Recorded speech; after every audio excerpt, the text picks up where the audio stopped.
if there's one match from Rafa's story where you think that was a missed opportunity, there was a big chance. There have matches, 2 or 3 in Australian Open. No more.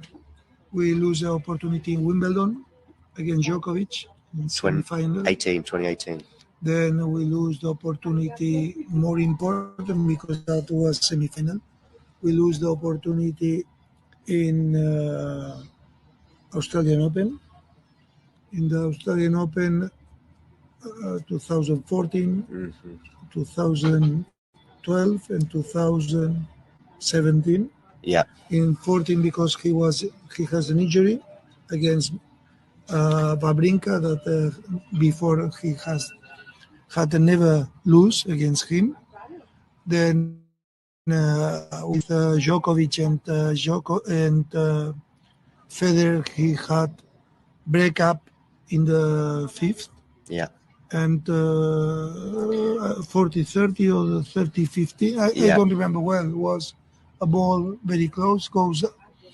But this is what happened. There was in Roland Garros 2009. Of course, he I am sure that he won. He will win. He won this tournament when he has no problems in his knee, because at this moment he was the best. He won Australian Open, then he won the tournaments on clay, and he arrived with problems in Roland Garros. For this reason, in my opinion, he lose. But there are others time that maybe he has to lose and he won.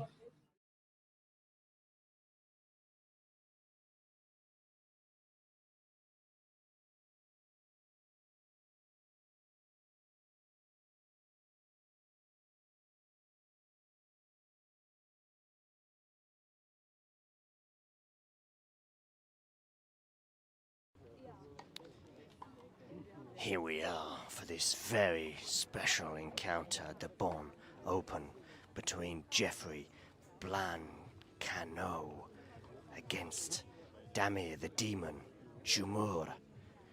He's very much demonized thus far, showing a bit of frustration after losing the first set. Anyway, the Frenchman to serve 15-30.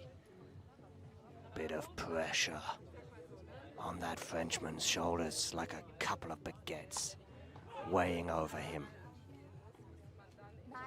Needs to take some time.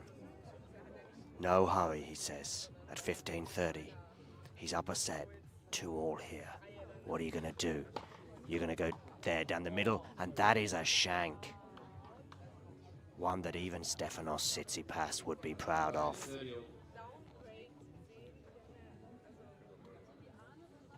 Get that towel, mop your brow, return to the baseline where you'll know it's 30-all. Screeches from the other courts. But they don't put this young Frenchman off. Look at him, prowling, brushing, questioning. Maybe they do put him off. He needs to be focused. It's 30-all, 2-all, tense times here at the Bonn Open. Goes out wide with that, comes into the net, does the volley. Does he put it away? No, he doesn't. But he puts that one away, and his opponent, the demon, Damir Jumur, just cannot believe what has happened to him. I'll tell you what's happened. You've been flummoxed, and you've lost the point.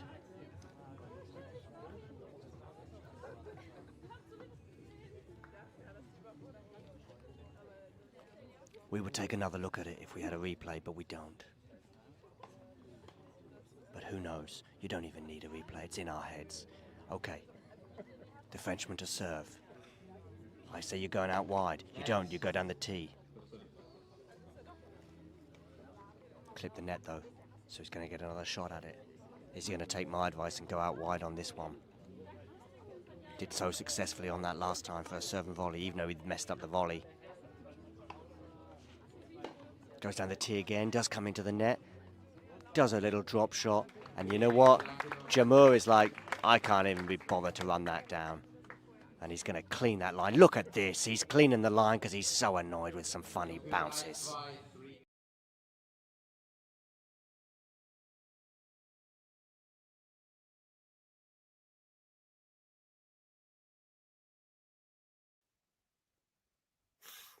Anyway, second match point here for Alex Eala. The first one at 40-15. We've got some Eala emojis as well flying off in the live chat. Become a member and you can do the same. And Alex Eala has got over the line at the second time of asking. She beats Yastremska 6-1, 6-2 in what turns out to be a demolition job reminiscent of her first round victory over Lucia Bronzetti. She's at it again. She's repeating that Miami feat that she achieved earlier this year when she reached the semifinals. She has beaten Yastremska by 1 and 2. Yastremska was unable to hold her serve throughout the entire match as Eala was all over that return. The 3 games that Yastremska did get on the board were courtesy of breaks of serve. We can now have a quick look at some of the match stats from this particular encounter. Well, the most important one, of course, was it was 6-1, 6-2 in 1 hour and 3 minutes. Incredible. Incredible. The match is done. 1 hour and 6 minutes, actually, in the end. Okay, let's have a look at some of these stats, anyway, from this encounter. As Eala makes the semi-finals, having beaten Sonmez in qualifying, followed by Baptiste in qualifying, then a 6-love, 6-1 win over Bronzetti, a third-set walkover against Ostapenko, who had to retire hurt with a left foot injury. But today, she has screamed past Yastremska 6-1, 6-2 in 1 hour and 6 minutes. Just incredible. Incredible hitting, especially on return from Eala, as she was all over that return of serve and that serve of Yastremska's. Okay, the stats that I promised you, here they come. We had 0 aces from both players in this match, which despite the fact that Eala has a powder puff serve might surprise some, especially as Yastremska's serve is fine. But anyway, 2 double faults off the racket of Yastremska. As I said, she didn't hold her serve in the entire match. Eala had 12 breakpoint opportunities, of which she took 7, so almost 60% there. Eala getting 76% of her first serve in. That's up from yesterday's 65%. So that's a good thing that will do her a lot of help on this surface. She actually won more points on her second serve than her first did, Alex. And in terms of total points won, Alex Eala won 54 points and Diana Yastremska 36 in what turned out to be a pretty comfortable win for the Filipina. She is through to the semi-finals. Let's have a quick look at the Eastborne draw to see who she could be potentially playing in the semi-final, and then we'll bring this show to a close. WTA draw. So it's in the bottom half. Oh, and we already know that Eala is going to be playing Gracheva, because she had a walkover today, Gracheva. So she will be fresh because she didn't have to play Barbora Krejcikova. Krejcikova, of course, pulling out. So Eala will go up against Gracheva. Gracheva, by the way, has reached this stage after wins over Osorio, then Sramkova, and then the walkover today. So Gracheva will be fresh for that encounter, but I do expect Alex to be pretty fresh as well. And of course, Alex's run now on the grass. Let's have a quick look at her grass court pedigree so far this season. It's been getting better and better for her after she lost her first match on grass. Let's have a quick look now at her matches on grass. I think her win-loss record is around about 9-3, I'm going to say, but we'll have a quick look. So let's share this tab with you right now. So it began in Birmingham with a loss to Linda Fruhvirtova in 3 sets. Then she had wins over Raisa and Cabrera in Ilkley before losing to Rebecca Marino in 3 sets. So that's 2 wins, 2 losses at that stage. Then she heads over to Nottingham, where she gets 2 wins over Gracheva. She beat Gracheva, of course, recently in the qualifying in Nottingham. in 3 sets. Then she beat Todoni, also in 3 sets, before losing to Magdalinette. So that brings it to 4-3. But of course, this week in Eastborne, she's won 5 matches. So it's 9-3 on the grass. And it does include a win over Gracheva. Let's just have a quick look to see if they've played before that particular encounter. And then we'll bring this stream to an end. Of course, the WTA website, which does suck. It's going to be a couple of seconds before I find their head-to-head. Let's switch Iga for Gracheva. But the breaking news is that Alex Eala is through to the semi-finals in Eastbourne, and she'll be playing Gracheva in the semi-final. And yeah, it looks like the one and only match was recently in that qualifying, with Eala winning that 6-3, 3-6, 6-3. So I think Eala's probably the favorite. And actually, I'm going to tip her to go through in 3 sets. How about that? Do like and subscribe. And you know what we're going to do?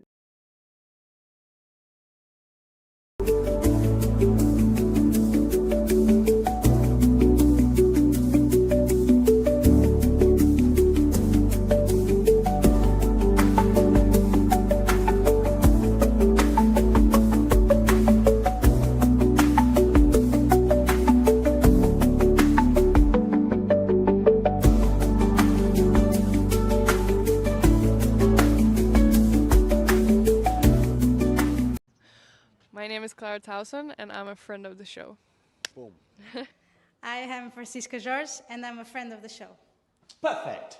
Hi, my name is Susan Leemans, and I'm a friend of the show. My name is Zainab Sammaz, and I'm a friend of the show. Boom. Hey guys, my name is Sasha Vickery, and I'm a friend of the show.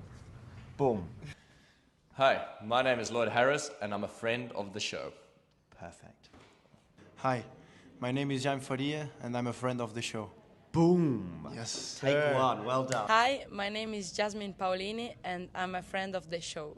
Wow, Jasmine, you got it in one time. Ready?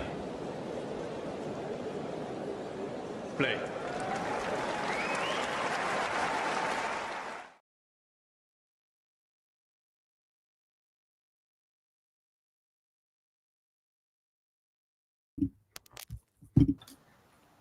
Hey guys, how's it going?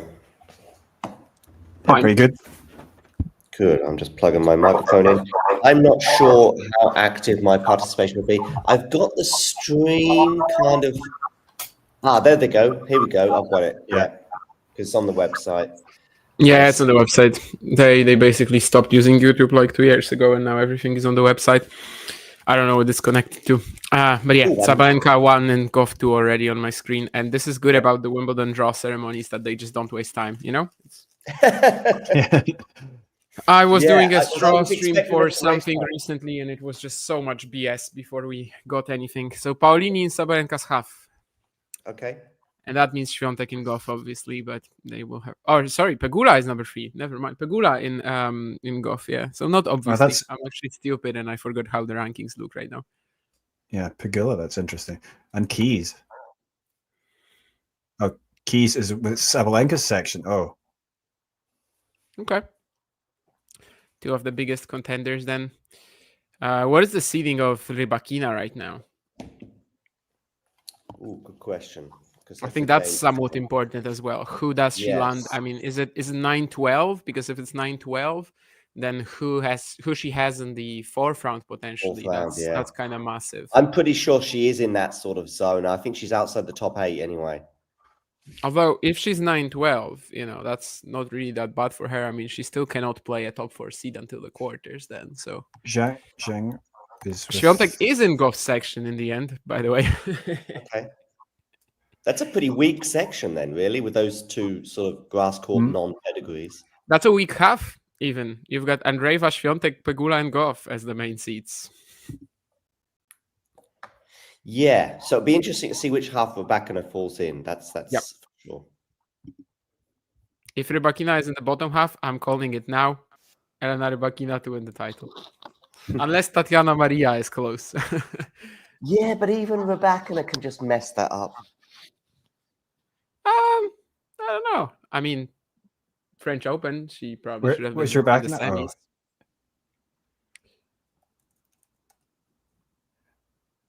Okay, so she's seed in the 11. bottom half. Yeah, she's seed 11. She's in the bottom half, and she's actually closer to Swiatek than to Gov, which I don't necessarily like for her. But it's still, she's still a favorite, obviously. Like if they play tomorrow, Iga and Elena on grass. So yeah, my winner pick. Thank you. We can end the stream. Elena Rybakina. No, I mean, I probably was gonna like say something ridiculous like that anyway. So.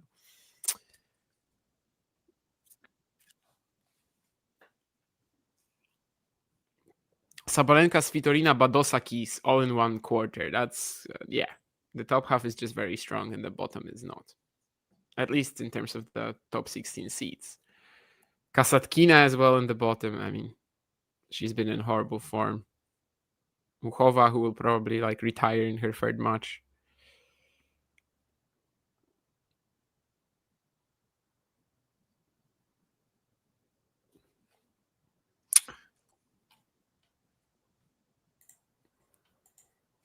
Yeah, so these are all just the seeds first, and then it's going to get more interesting when we see the sort of dangerous unseeded floaters where they're going to be in the draw. Yeah, for example. So he says, what issue do they have with Iga? I mean, other than Rybakina in the fourth round, I don't hate her draw, right?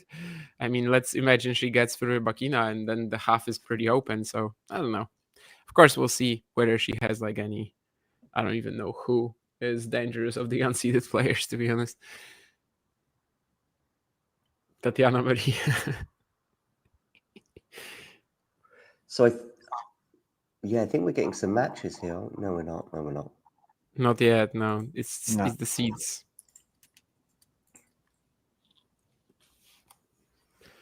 Yes, it's the 30 to seeds. Yeah. Mm-hmm. Yes, it's the 32 seeds that will get placed first, and then Towson next. If that's I suppose Nahil. Who are the other 9 to 12 seeds? I actually have to see them, and maybe then I will actually agree. Badosa, Schneider, Rybakina, and who's number 10? My quality on the stream. Navarro. Yeah, I mean, ideally she'd have Navarro, yeah. But it's not the end of the world, definitely not. Towson as well, in that Rybakina section. But on grass, I don't know. Yeah, I guess she's fine.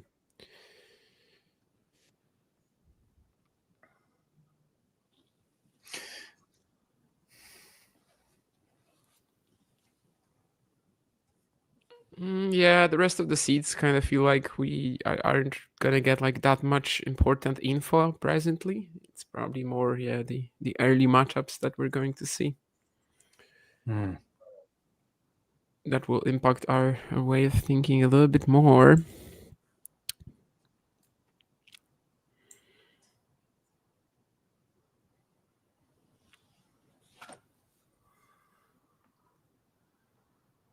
Last few seeds getting placed on my screen. The two other polls who are both seeded, apparently. And the third rounder for Swiatek being Kostyuk. Okay, but not great, I suppose. I think it was the same at the French, right? Swiatek, Kostyuk round 3 and Rybakina round 4. Right? Yeah, except obviously Kostyuk lost to somebody in the opening round. Sarah Bailey. Yeah, that was a surprise. Where you can see the Wimbledon draw live, Wimbledon website, and seeds are basically placed right now, and now we will get the unseeded players. I don't remember how they're going to be showing it. Lulu's son. Eddie's stream is significantly faster than mine. I've just seen Sabalenka get Carson Branstein, and now Lulu's son. Oh. No, it's interesting that how it works, because we're definitely watching the same place right now. Sabalenka first round. Rybakina's there.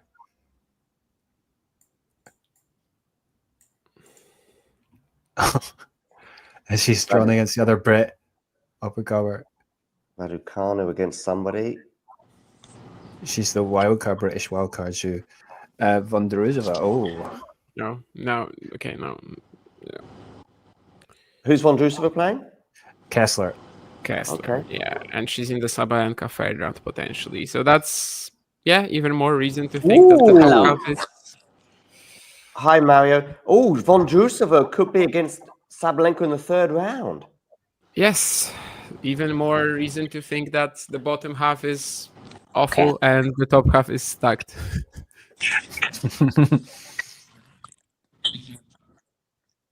Wow. So Raducanu, Zhu, and Raducanu, Vondrousova potential second round as well. Okay, guys, can you hear me? It's crackly, not great. Not great audio, Mario. Not sure you have your mic on.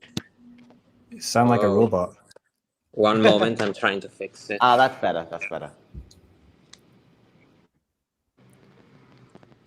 Bolter against Badoza. Bondas for Eala. No, now I have. Yeah, you sound good. You sound good. Or better. Bolter against who? Oh, Bolter Badosa. Okay. Yeah. Pretty good first run. Yeah, I mean, if Badosa's fit, that's pretty much been the question for 2 years. Forgot about that. Now, Greek Minute, she's a dangerous first-round opponent, depending on who she plays. Okay, Gadetsky.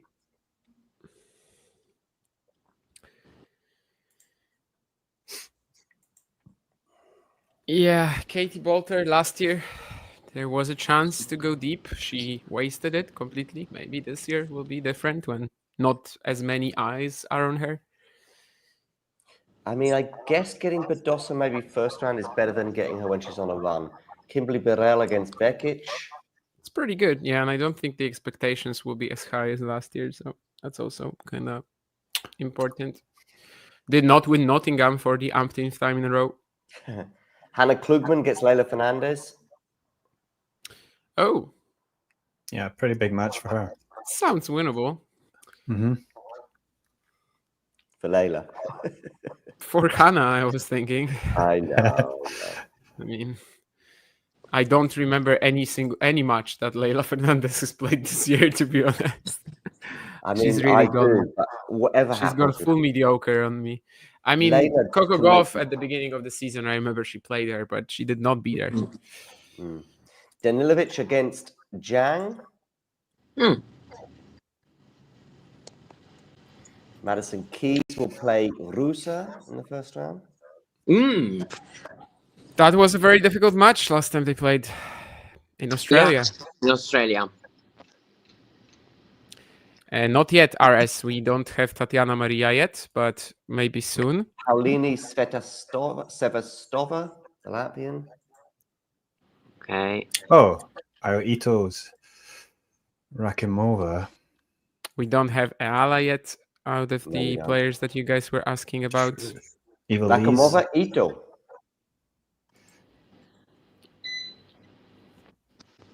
Oh, against Yuan. Oh, finally. You got some electric. I got some power back finally after 2 hours. Cool. Do you want to log out and come back? So if it stays this way, I will be back with the Wi-Fi and everything will be better. Okay. Yeah, cool.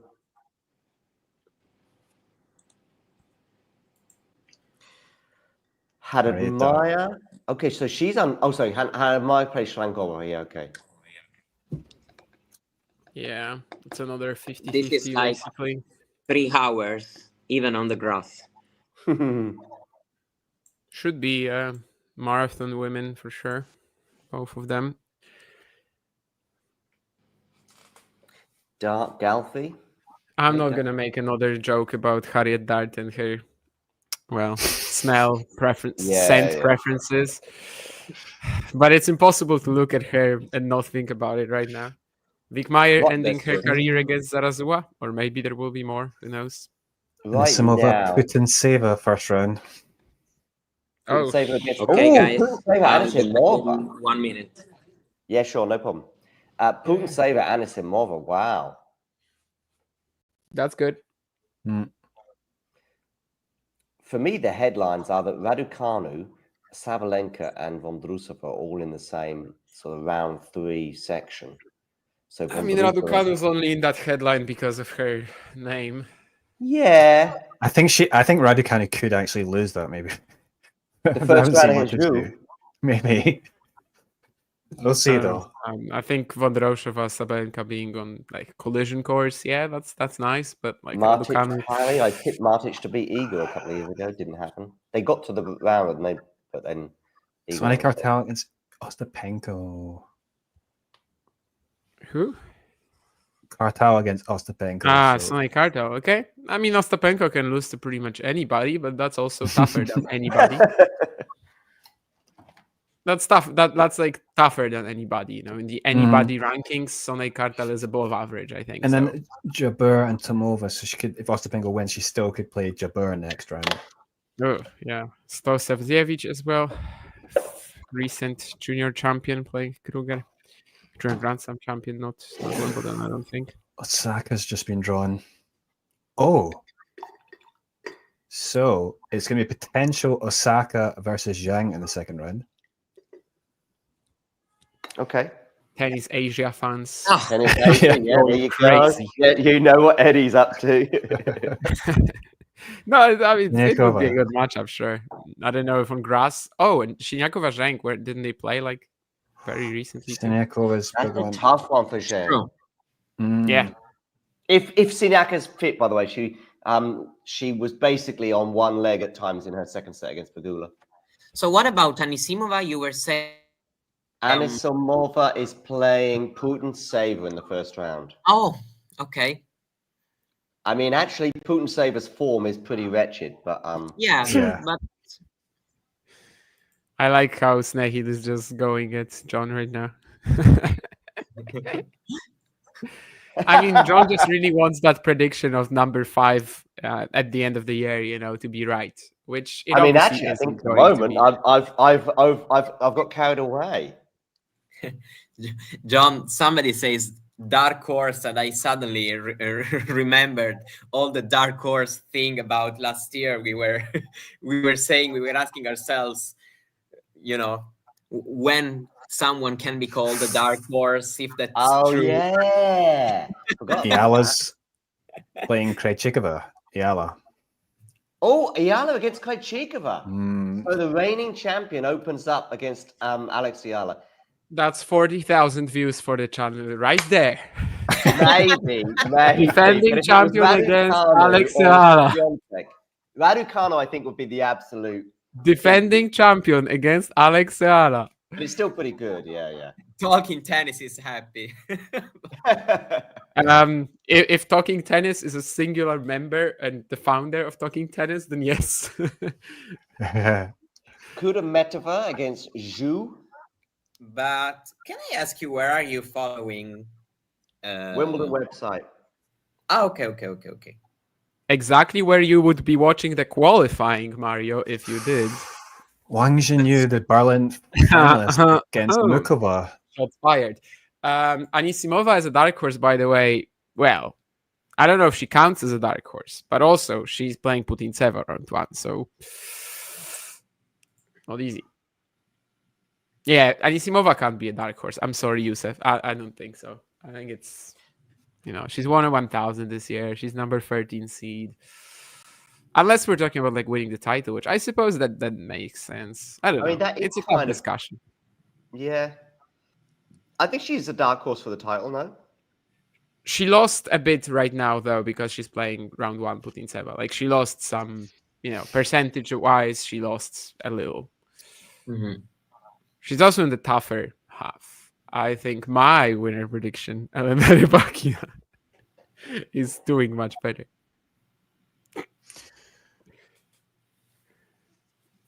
So out of the big unseeded names, we're still looking for Tatiana Murillo. Oh yeah. Iga Świątek round 1. They played in Bad Homburg last year, 2 years ago. 2 years ago. Oh, volley nets for Maria. Tatiana Maria, Katie Volanets. Okay, yeah, you're a few. Oh, that's horrible for Tatiana. I mean, that's not a power hitter who's like tall and can't handle slices. That's a very like pushy, solid player. That doesn't make that's not good. Pegula against Cocciaretto. There you go, your Italian country person, Mario? The inclusiveness of talking tennis is amazing. Country person. Iga Swiatek, Polina Kudermetova. Oh, you lucky Iga. You lucky Iga. Why is it lucky? Because if it was Veronica, it would have been tougher, or? It would have been, yeah. It would have been. No I matter mean, is what. Polina Kudermetova one of the worst players in the draw? Like, what's lucky here? I know, but she's good on grass. I tipped her to make the final a couple of years ago. She went out first round, but that doesn't matter. Danielle Collins. Oh yeah, because she's unseeded, right? Yeah. Who's she playing? Oh, sorry. Oh, that's a nice one for Daniel. Yeah, but she can play Iga in the third round. That's the bigger story. Okay. Yeah. Right. The matchup where she just turns it on completely intensity-wise and, just wants to destroy the opponent. And she did in Rome. So while the first two rounds for Iga aren't bad, the third and fourth round are presently looking sketchy.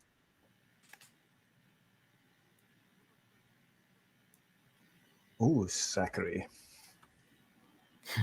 Sakari potential second round against Rybakina. Oh, if she plays Blinkova though. Oh, I mean, Sakari's done. So that's a possible second round between Blinkova and Rybakina again.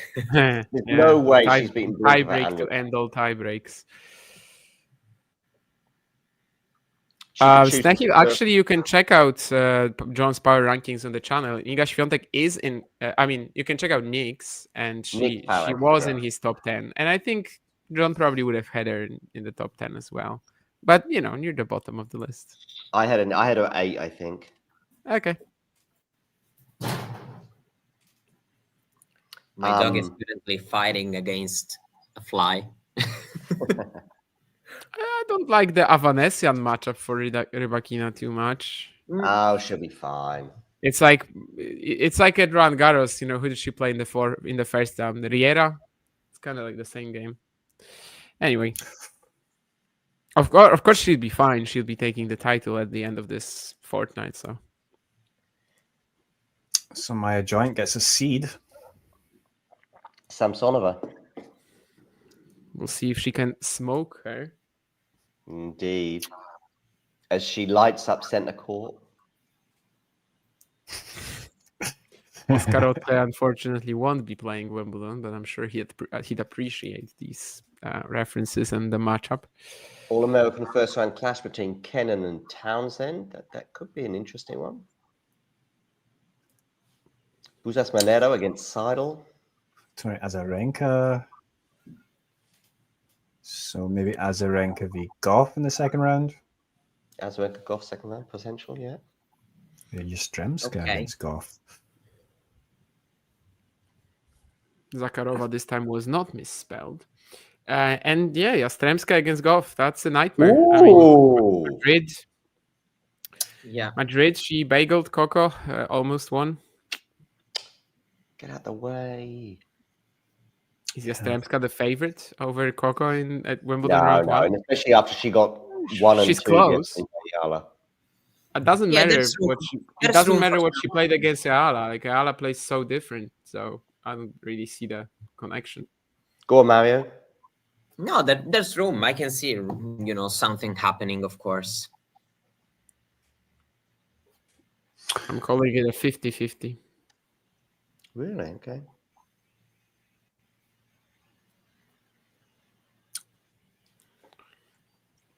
And there we have it. The women's draw. There's a message to Mario in Italian, which I'm not going to try reading. I hope it's not offensive. Maybe it's because we have to answer in Italian. So I'll say devi andare sul sito web di Wimbledon. Okay. È facile, sulla pagina iniziale c'è un link che ti manda cliccando semplicemente al live stream dove stanno mandando in onda il tabellone. Sorry, guys.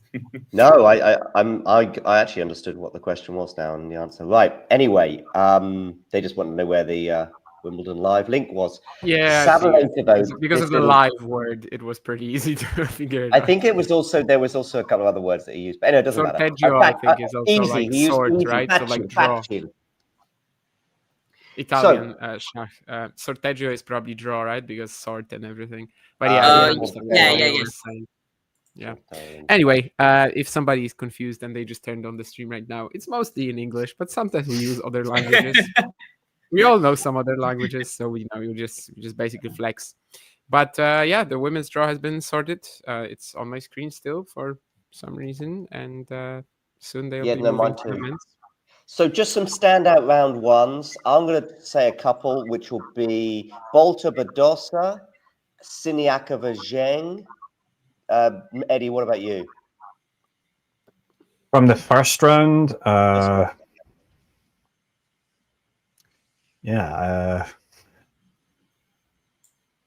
sure. Like, Damien, what about you? We'll come back to you, Eddie. Don't worry. I mean, well, elephant in the room, first of all, which I'm probably not going to watch, but it's still the elephant in the room. And after that, there was one I wanted, like Parks Bencic or Kenin Townsend. Yastremska Goff. I mean, that's one that has like major repercussions for the event as well. Is that Jinyu Wong against Mukova? As in Jinyu Wong, who got to the final in Berlin? Yeah, that's right. So that's definitely one that stands out. I think also Cartel against Ostapenko. Okay. Yeah. All right, Mario. I'd actually say Towson Watson, even though Towson is favorite, but I think it can be kind of interesting. Watson is simply usually somebody who can step up a little bit and play a bit above, her average level in this kind of situation.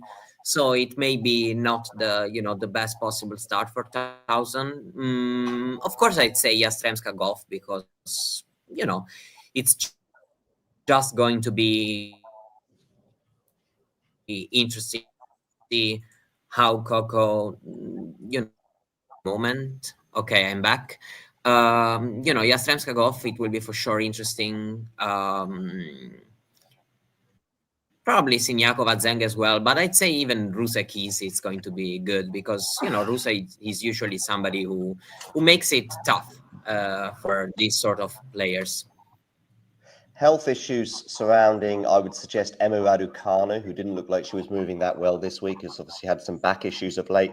Siniakova had a leg injury that she sort of managed to keep going against Pegula, but was struggling. Krejcikova, I think we should be okay. I think she probably just did one of her situations because I don't think she even cited an injury, but she withdrew this week from Eastborne after a couple of epic three setters. No, she did in previous matches. She took like 500 MTOs in the previous two matches. Yeah. Okay. There's also, of course, Ostapenko as well. But again, I'm just thinking it's Ostapenko. She wants a couple of grass matches, and it's 4 days before Wimbledon. She did get some attention to her left foot, but if that was a Wimbledon quarterfinal, she's continuing. I'm telling you, and she's probably winning the match as well. Yeah. Any other standout? Say again, Mario. Potapova Frek. Potapova Frek. Nice. What about some sort of bigger picture stuff? I guess Sabalenka and Vondrousova possible third round, Raducanu, Vondrousova possible second round. Sabalenka's tough draw, Damien? Just in total, no major tournament contenders in the bottom half, I'd say, other than Rybakina. Like Swiatek, Andreeva, Goff, they all have their grass court issues. Like they can end up taking the title. I won't be super surprised if that happens. Mm-hmm. But certainly they're not like on the level of Sabalenka, Keys to me. So I do think that the bottom half is slightly weaker, and there is potential there for somebody to make an unexpected run. Okay, Mario. Yeah, I mean it's a bit tough to say because I think Wimbledon is kind of the most difficult slam to predict on the women's side. Of course we have, as Damien said, players who can look very dangerous, like Sabalenka, Keys. But at the same time, for example, Keys, I wouldn't be shocked if she doesn't do that well. Keys Rusa, by the way, nobody mentioned that matchup, right? Keys Rusa. Rusa almost beat Badosa at the US Open, almost beat Keys in Australia. Oh, here we are. So yeah, the men's has already started. So Draper and Sinner is a potential semi-final. We here for Sinner, Diallo, Alcaraz, Fonseca first round matches. Good for Alcaraz, to be honest, getting Zverev. Yagi already mentioned who the semifinals are going to be. So, guys, the truth is out there. I mean, there you go. We know already. By the way, we've got a big audience. Please do hit the like button. And if you haven't already done so, hit subscribe as we see Musetti Sinner, potential quarterfinal. Fantastic. And Djokovic in the top half as well. Sinner, Draper, Musetti, okay. Djokovic against Draper quarterfinal. Djokovic, Draper quarterfinal. Is that? Yes. I don't know why I'm so late. Okay, so I'm going to say this now. Carlos Alcaraz, if Alexander Bublik isn't anywhere around, if, I don't know, somebody like Fonseca or someone like Berrettini last year isn't anywhere around, he'll have a lot of pressure to reach the final. Let's just say that. So we've got our quarterfinals there. Fritz and Zverev, yeah. Oh, what? Fritz Zverev potential quarterfinal. Ah, okay. I thought something was going to happen. Alexander Zverev has never been in the quarterfinals at Wimbledon. So Bublik should be 30th seed, right? Is he just made the seeds, right? He is a seed, 25 to 32, like regardless which number it is, it's between 25 and 32. I don't remember the exact, but yeah. Not bad for Medvedev. Being in the Zverev Fritz section, I think that's good. Yeah, sure. I like that. So desperately needs a run, and he might get it. Tiafoe pushed Carlos last year. But he's in his fourth round this time. Quarterfinal at worst. Oh, quarterfinal. Sorry. Tiafoe, Alcaraz, potential third round? No, quarterfinal. Oh, quarterfinal, okay. I am about to close the stream right now. But that's fourth round, Mario. He has to get to the fourth round first. I mean, it's... Yeah, okay, but... You'll worry about it when he gets to the second week, Rublev as well. Rublev in the fourth round for Alcaraz. I mean, come on. Carlos kind of, well... This is Roy. I'm not going to say he has to make the final, but if it's not Bublik in his third round, if there's no, like, I don't know, Fonseca, Berrettini-ish players around. Yeah, let's say that the two best in that, 13, 16 are in the top half, probably. Oh, I mean, in center section, a lot of guys quite good on grass. Yeah, Dimitrov, Paul, Shelton, Humbert, Musetti, Draper. But this is all fourth round and above. I mean, I don't think it matters. Well, Dimitrov or Paul is a second round, right? Oh, no. Sorry.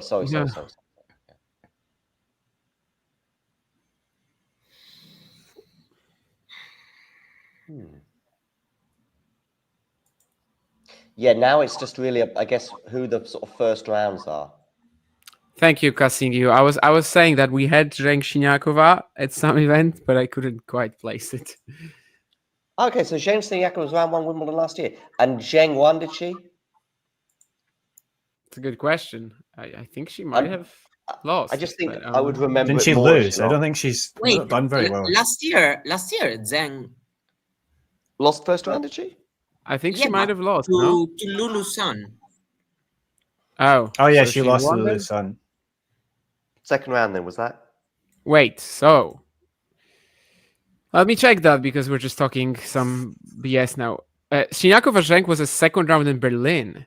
And it was the first round at Wimbledon 2 years ago, and Siniakova won. So basically, they've played on grass twice, and Siniakova won both. I mean, it makes total sense of their game. Bublik's just been drawn. Who's he with? I can't really see. Draper. Because Sinner got Shapovalov. Yeah, Draper, Bublik. No, Draper. He's in the next quarter. He's in the same quarter as... So Draper ends that quarter, right? So he's in the same quarter as Fritz. Well, there's a potential... No. Bublik is in the Draper-Djokovic quarter. Draper starts the quarter. Ah, yes, he does. Yeah. Got it. Draper, Bublik, third round. Fokina for Fritz. Doesn't sound bad. Berrettini, I don't know if I'm treating him seriously like last year. no. Like last year, I would be screaming that, oh, this is a great draw for him to reach the quarters. But right now, I just can't have that same. Yeah. Yeah. This is dangerous for Older. With Alcaraz. Okay, that's not really that scary. No. Felix. Rublev, Tsitsipas in the forefront for Carlos as well. I mean, Carlos is the winner of this draw so far. That's for sure. For sure. Easily. Sinner is like okay, I guess, but could have been better. And probably Draper, Bublik, Djokovic, they don't really like what they're seeing. Yeah, All even though opening round. Although Djokovic, I mean, he's Bublik is second in quarterfinal at worst. So I mean, Mario, correct. Mario, start Sinner Nardi. Wow, blockbuster. Go for it. Let us feel the hype. Sang Vukic, okay, first Sang two Vukic rounds. was also a Grand Slam match, like Australia 3 years ago or something like that, I think. I don't know. Martinez. Oh. Finally, someone in form, Pedro Martinez, and he's playing George Lovehagen, the GOAT. So Lovehagen is probably the favorite. Shapovalov gets Navone. The grass court king. You can see he's smiling so much in the picture. He knows he's winning. Okay, so let's say that, this section is, I would say, good for Sinner. I mean, I know that many players would be good, but, it is particular. Yeah, the unseeded players that he got here are not a threat to him. If that will also be the case for Alcaraz, we'll still have that kind of like disparity between their draws. But if maybe that situation is a bit different. This is a good match.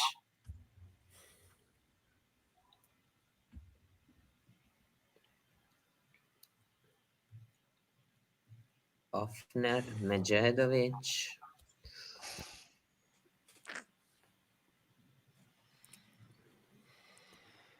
Monday.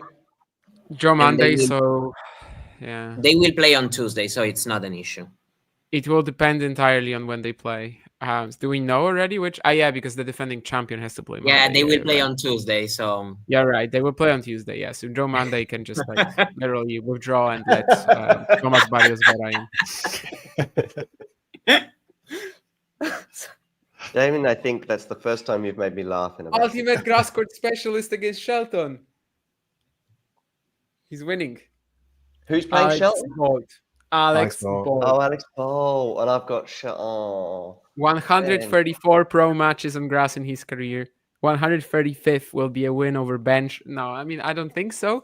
But, Shelton has been losing against a lot of fellow lefties. Maybe different lefties than what Alex Bolt presents on the court. But still. All Italian opener, but also all French opener as Umber with Monfils. Yeah. Nakashima against Monfils Humbert. I think they played in 2019, didn't they? When Humbert had that first run. Boo! Why are you trying to scare us? Nakashima against Boo. Shevchenko Belka.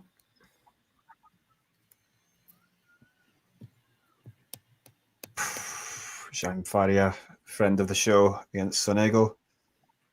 Okay. Sonego's favourite, but... Oh. That's doable, Musetti I don't hate that. Basilashvili for Musetti. Okay. On grass. Okay, Draper. Who does Jack Draper get? Draper locked out. sorry, but Sebastian Baez is one of the highest ranked unseeded players. That's true. What? Potential Draper Cilic second round. He just beat Carabelli at the Boodles. Collignon is healthy, by the way. I mean, Collignon, I think after he got injured before the French, he said that he wasn't going to play both slams. So we'll see. I mean, both slams as in French and Wimbledon. And yet he's McCabe against Marozsan. Okay. And Bublik, who does he play? Can he lose before the third round? Mute. Probably not. Oh no, Mute's going. Probably not. It's probably Bublik, so probably not.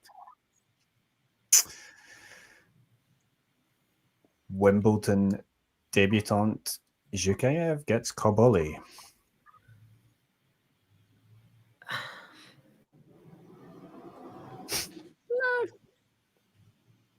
Oh, Bublik Munar. Okay. On grass, at least. Yeah. Giron against Carabelli. That's a win for Giron for me. I like Giron on grass. I still think the Bublik Munar matchup, can be a little more difficult than other, matchups against grass court specialists, because Yep. Gaston Mensik. I mean, Giron or Carabelli, you could throw in any other player there against Camilo almost from this draw, and it would be a win for him. So, I mean, would you start this tweet with round 2? What do you mean? I mean, it's a horrendous draw. Marin Cilic round 2. Well, I'm not sure Cilic wins. Exactly.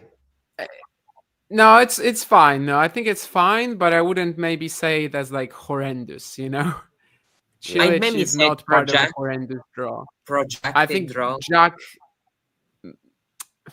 Menchik also in most scenarios, like, okay, Menchik's draw isn't bad, but like, are we sure that he's getting into the fourth round?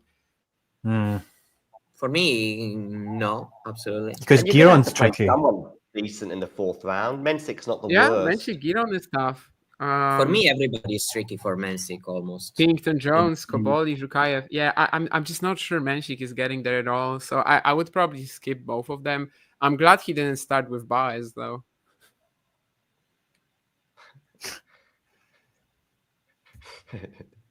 De Jong against Eubanks, good challenger matchup. What's a good challenger matchup, Eddie? Sorry. De Jong against Eubanks. Dan Evans. If you start so. Dan Evans is about to go 2-love up against Djokovic in the head-to-head. Yeah. Okay, so Dan Evans, Djokovic, potential second round. All British first round between 2 wildcards, Evans and Clark, and Muller, Djokovic. I think Djokovic's first 2 rounds at least aren't too bad. Oh wow, Evans isn't easy. I think Evans literally is not easy for Novak Djokovic. And Petri Pericard against Fritz, first round. Okay, that's funny, yeah. Evans did beat That's just a lottery. Diallo is here. Diallo in the second round as well. What is Altmaier, okay. That's tough for Fritz, yeah. Yeah. That's... There's a high chance Fritz is going to lose in the first 2 rounds, yeah. I don't care that he's winning everything on grass before. There's a high chance he's losing. Arnaldi, Van de Zandskool. Davidovich Vakina against Holt. Good for him. Okay. That's okay for Davidovich Vakina the first couple of rounds. Yeah, but we'll see.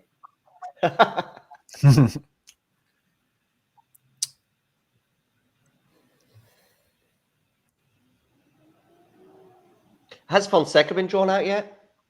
No. Sonigo Have you heard me saying that Joao Fonseca will make the semifinals? Then no, Who said that? Been drawn.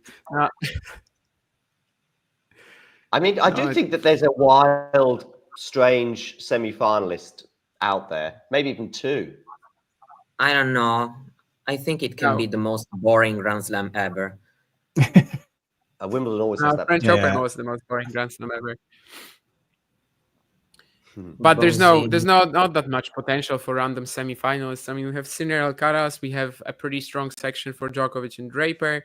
If anything, then in the third quarter. But I suppose Medvedev is still the likely guy to take advantage. Maybe if Fritz loses early, yeah. Who's Mickelson got? Okay, gets Manovic. That's tricky.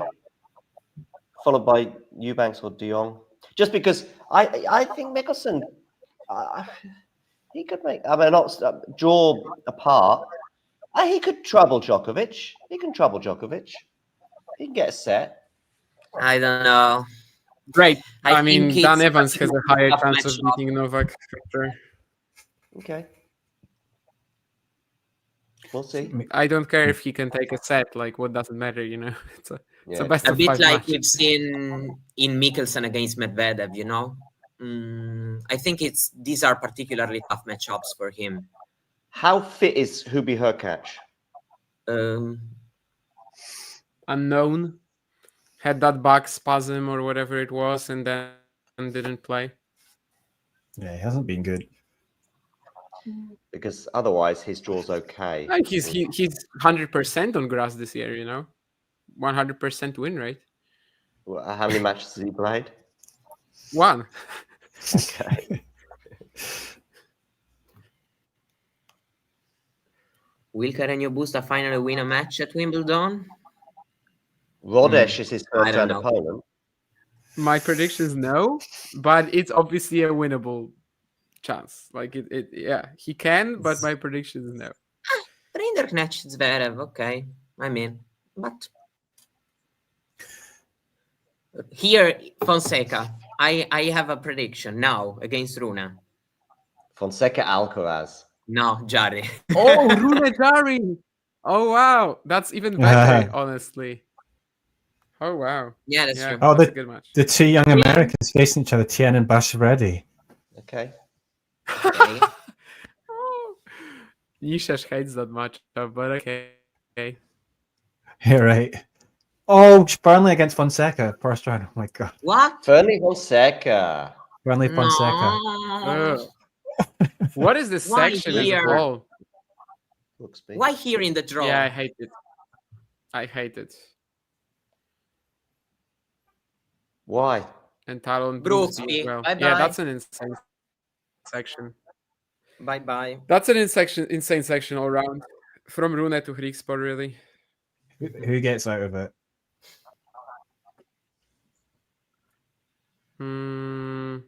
Grigspor. Why not? Yeah, maybe Talon. Talon or Fonseca?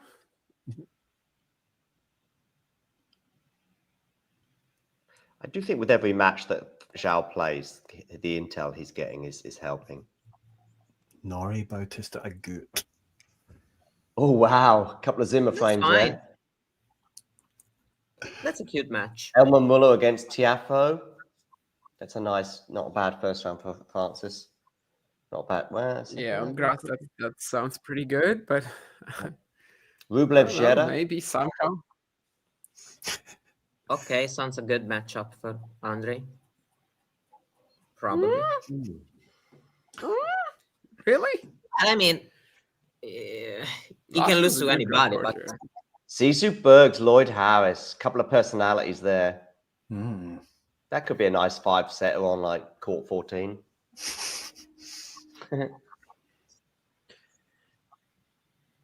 Friend of the show against someone who has some friend of the show potential, if that ever. Oh, definitely. I mean, his father is almost a friend of the show in a way. Manarino again. Oh yeah, definitely. I mean, I would say both of them are kind of my friends, but not friends of the show yet. Oh, have we had Holmgren? Okay. I mean, I don't know if I should even upset Thaler. What? Upset Thaler, time calling. Yeah, Holmgren was drawn ages ago against Alice. Against who? Holmgren is just getting destroyed by Alice. Oh, okay. Jan Leonard Struff. Oh, what could have been Misolic? I don't remember who's missing. Oh, the debutant. Harvett. Gets So 3 players remaining, but I don't remember. Rindy, who they Leandro are. Rindy qualifies. So Alcaraz, therefore, there's only one person left in the hat. This is when you realise, oh, Fognini. Who? Fabio Fognini is an Italian player. Wow. Poor Fabio. This is his last tournament. Actually, for Fabio, probably it's even good because he can play on a good court. Because I mean, he's not in the condition to really think about, anything good. So I think at this point, why not?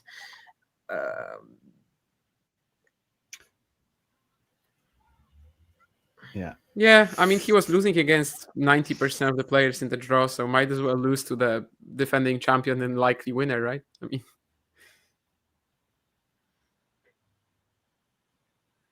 so yeah, Carlos has a really good draw.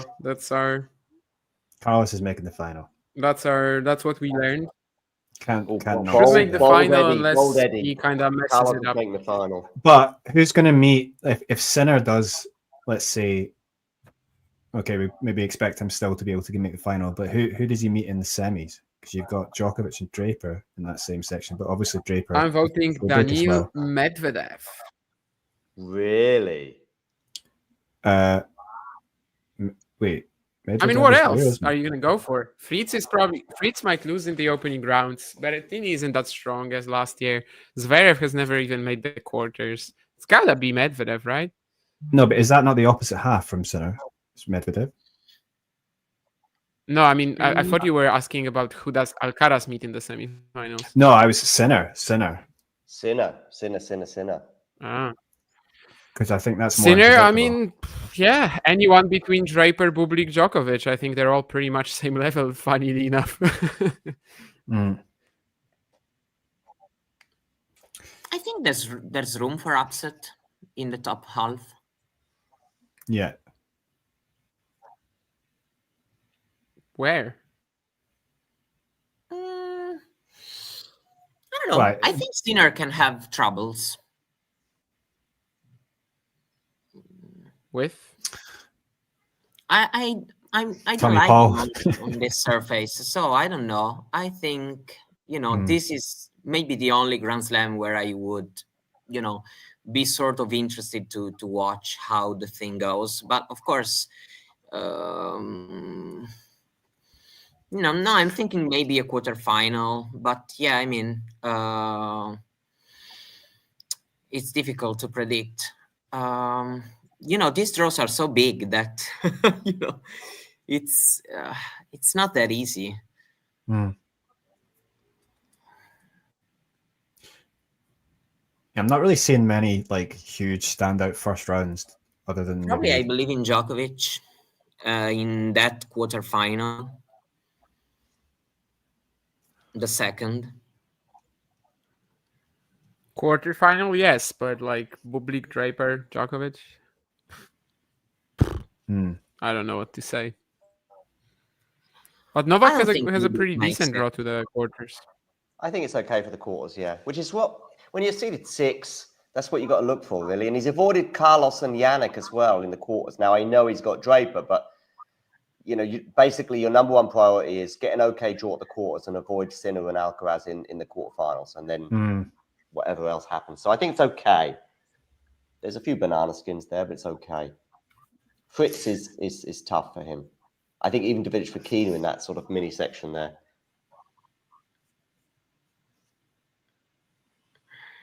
I mean, every player on the ATP Tour is playing a different game this year, and that is get to where I'm going to meet Sinner or Alcaraz, and then we can figure something out, maybe or maybe not. But that's their goal, right? So.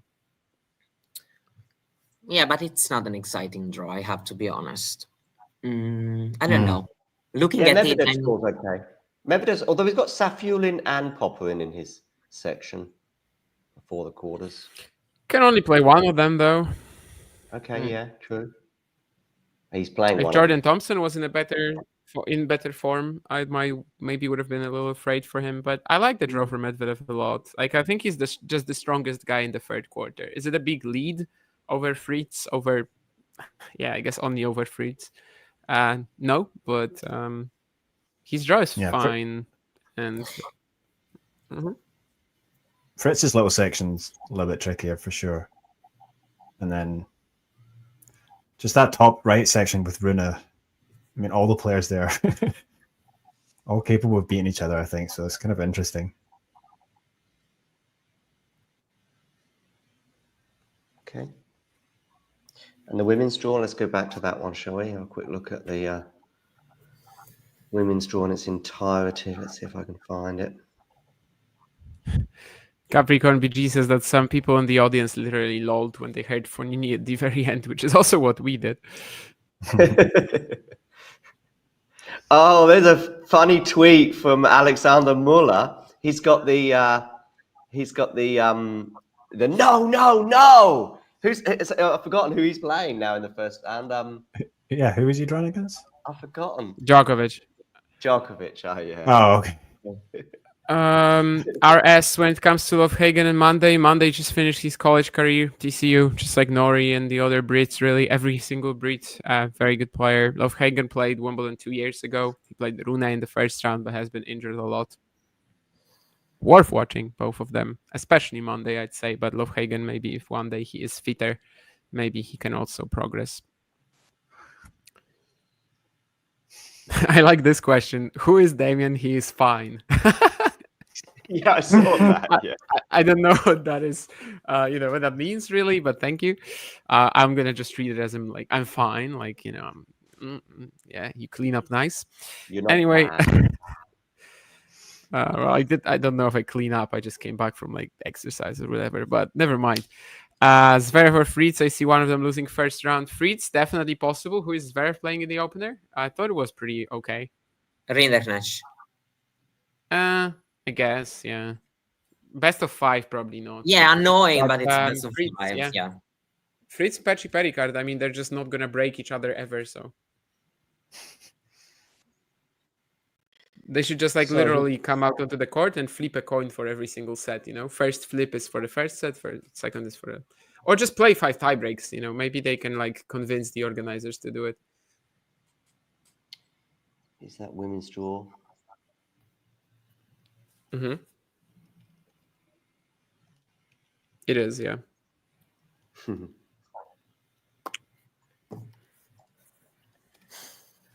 Yep, Sabalenka. I think that's Yes, Capricorn BG, that is actually that. This photo is so bad. If you want to check out the draw, I'm pretty sure by now it might be on the Wimbledon website or Twitter or anything. I mean, that's kind of the best we can show it, to be honest, on the screen, I think. This was obviously done in the second it came out. Well, at least the best we can show it to have the whole draw on the screen, because obviously we could show it in sections, but we will have more analysis on the draws as well in the upcoming ATP Weekly and WTA Weekly this weekend. But for now, we're kind of just taking a more broad approach to this. Someone remind me, who's Eala playing? Krejcikova, the defending champion. Keys has a good draw, I think, says Capricorn BG. Well, Ruse in the opening round, I would say, has to be paid attention to. But after that, I guess so. And can Paul beat Sinner? I mean, he has to get there first. How long do you three have? Do you all have 5 minutes, 10 minutes, 20 minutes, or half an hour? What exactly is the aim of the question? Then I'll tell you. Of course. Basically, if you go to the private chat on YouTube, on StreamYard, there's a bunch of first rounds that I see that are worthy of a bit more attention. Eala Krejcikova, you might be surprised, is among them.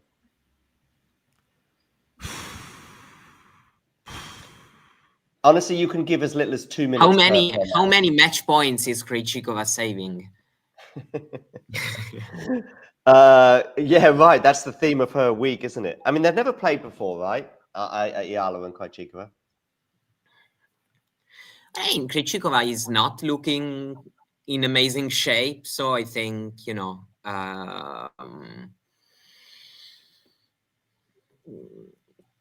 can be an interesting match for sure. Damien, do you think it can be interesting, in terms of the styles? Yeah, I mean, both of them play very like varied tennis. Obviously, Eala, the left-handed counter-punching, and Krejcikova, she can throw in all sorts of stuff. Last year at Wimbledon, I mean, I think it was such a good example of who she is as a player, right?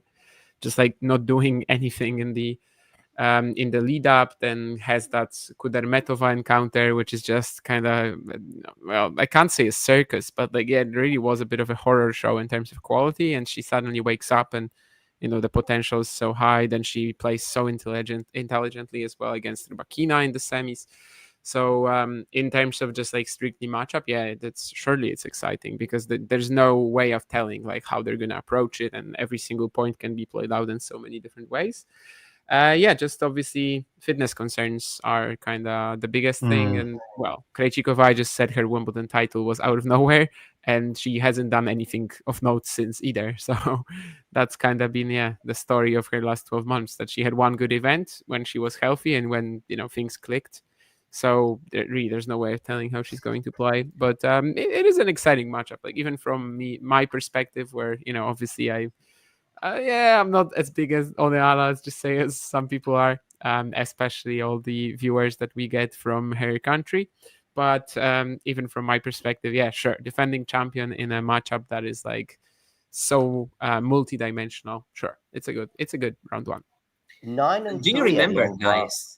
Go on, Mario. Sorry. Do you remember, guys, the person last year who said before the draw, whoever is drawing will win Wimbledon, and then it actually happened?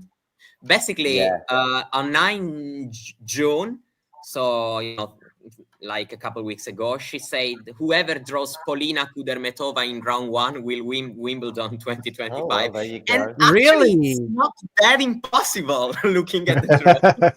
I mean, it looked more possible than last year, for sure. Eala is, just back to Eala. Eala is 9-3, Eddie, on grass this year, which is pretty impressive. Much better than her clay swing. Yeah. Can Eddie? Can she beat Krejcikova? Yes. Well, yeah, I think she's shown that. I mean, it might even be grass might even be her best service at the moment. I mean, we don't just have that much time on it, but obviously she likes the quicker surfaces. And yeah, I think, obviously she moves well and just is comfortable and, taking the ball on this surface more than other players. And yeah, obviously we don't know what's going to happen with Krejcikova's fitness. I'm just trying to imagine the hype though. And if she does manage to beat Krejcikova, the headline, obviously beating last year's Wimbledon champion, you're going to get a lot more viewers coming into your content after that, I think. But yeah, it's definitely winnable, and it's a pretty exciting first round draw. I mean, obviously she's still playing in Eastborne. You don't know, maybe she could get maybe a little bit tired. You know what's going to happen in the next. She might get to the final, but yeah, it's exciting for her, I think. If is it the same for the women, that the women's champion opens up on Monday? On Tuesday. Oh, on Tuesday. Tuesday, yeah. Cool. Defending champion starts center court action on Monday, and then the defending champion of the women's event starts the center court action on Tuesday. I'm going to be boring though and go Krejcikova in 3. I think the winner of this draw is probably Jessica Pegula. She got a very good draw, in my opinion. Yeah, there's. I'm just not sure it's enough, That's kind of. Yeah, sure, but is Krejcikova really in the form to have a good run? Whoever Mukova, I mean, she's not looking it, right enough. Andreeva is another winner of this draw, more or less, but her form is not looking great. There is Alexandrova, but is she actually doing it? Where is Alexandrova? I haven't seen her. Oh, okay. Yeah, I mean, that's pretty possible that she would go deep. She's been pretty consistent this season. Like, she's winning 2-3 matches every single tournament. Yeah, that's true. Let's hone in on Raducanu Zhu. Eddie, what are your first thoughts on this match for either player? Well, it's a huge match for Zhu. I mean, Zhu's just 17. I mean, I haven't seen too much of her, but she already has a victory at WTA level. So she's beat Volinets in Nottingham. So yeah, I mean, obviously she's quite talented, but I just wonder, like with Raducanu, because she seemed to be struggling in a little bit in that last match as well, and obviously had physical issues. I think, I mean, don't know, it's an interesting one. So potential banana skin, to be honest, I think for Raducanu, but probably she still gets through because she has a little bit more quality overall still. But yeah, I don't know. It's an interesting one. And I guess she'll be on. Would they put her on centre court or full court one? So. I think so, just because with Raducanu right now, you just don't know how long she's going to stay in the tournament for. If they have space for it, it's going to be pretty tough, right? It's just 3 matches both days. So basically 3 women's singles matches from the opening round, right, can get center court. Does Emma make it? Probably, but would I be shocked? Realistically, Bolta Badosa should, but they'll put Bolta Badosa on one or even someone else. I think Raducanu might be higher. I think Raducanu is center court all the way, even if Bolter has a great match. It doesn't matter, I think. Exactly. I think Raducanu is on center court all the way, and Bolter's not until she plays Raducanu. No, Bolter will be there on round 2 or 3. On the men's side, which are the matchups on the British matchups on the men's side? Because I think, of course, there's going to be... Clark, is it? Oh, well, but I think it's going to be... That's not getting any big court, No.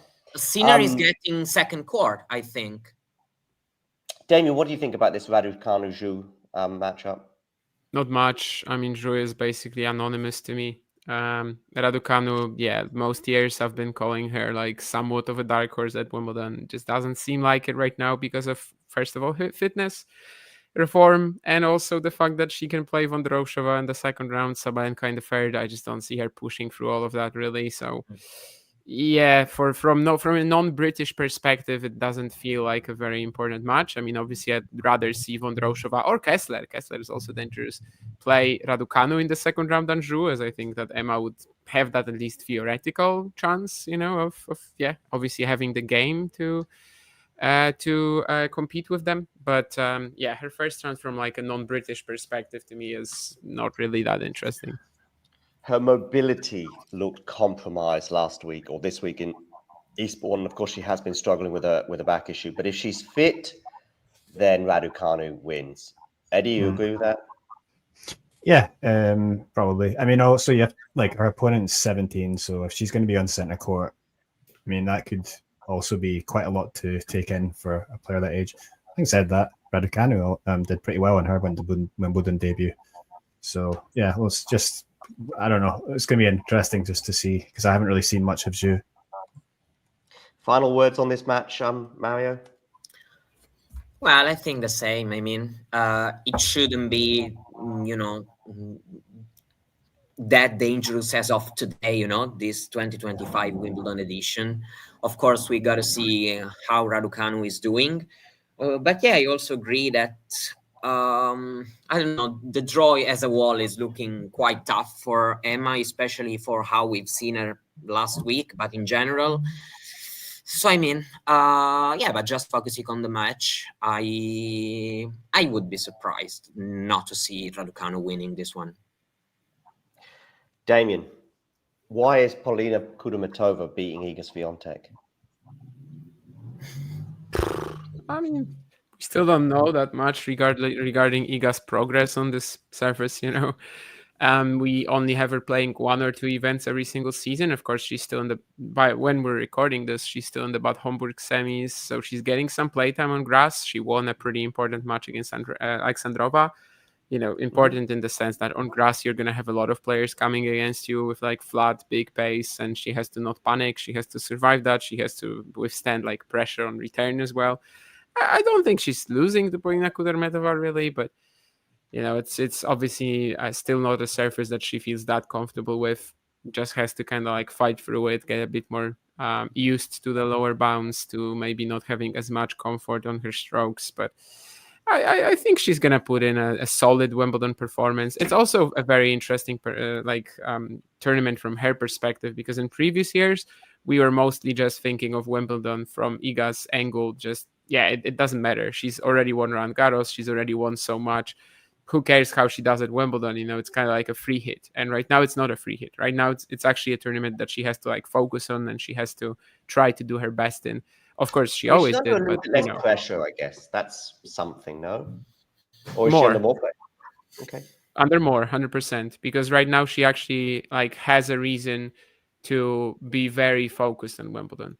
Whereas in the past we were always thinking, okay, grass swing, after all the winning on clay, yeah, mentally, physically, it's difficult. And right now, this is like kind of her main thing, because she hasn't won as much as she would like to so far this year. Eddie? Sorry, what were we talking about here?